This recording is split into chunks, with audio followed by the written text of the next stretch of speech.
ఆత్మలైనటువంటి మన కొరకు ఈ లోకానికి వచ్చి ఈ పాపుల కొరకు మరణించి వీరికి నిత్య జీవాన్ని నడిపించడానికి నేను శ్రమ పొందినా, నింద పొందినా, దెబ్బలు పొందినా గొప్ప భాగ్యం అని ప్రభు వారు ఏం చేశారు, ఎంచుకున్నారు. రెండవదిగా మోషే రాజకుమార్తె యొక్క కుమారుడు పెంచుకున్న కుమారుడై ఉండి కూడా నాకు ఆ రాజరికం వస్తుందని అది గొప్ప భాగ్యం అని ఎంచుకోలేదు. కానీ ఈ ఇశ్రాయేలు ప్రజలను నడిపించటము గొప్ప భాగ్యము. శ్రమ కలిగిన ఆ శ్రమ యందు పాలివాడనై ఉండుట నాకు భాగ్యమని మోషే గారు ఎంచుకున్నారు.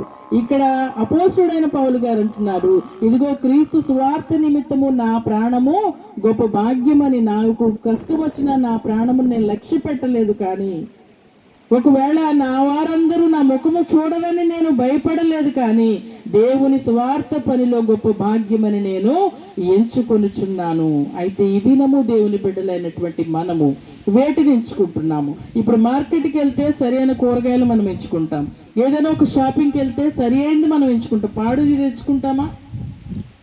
కనుక మరి దేవుని పని అంత శ్రేష్టమైనదని చెప్పి యేసు ప్రభు వారు ఎంచుకున్నారు, మోషే గారు ఎంచుకున్నారు, అపోస్తుడైన పౌలు గారు ఎంచుకున్నారు.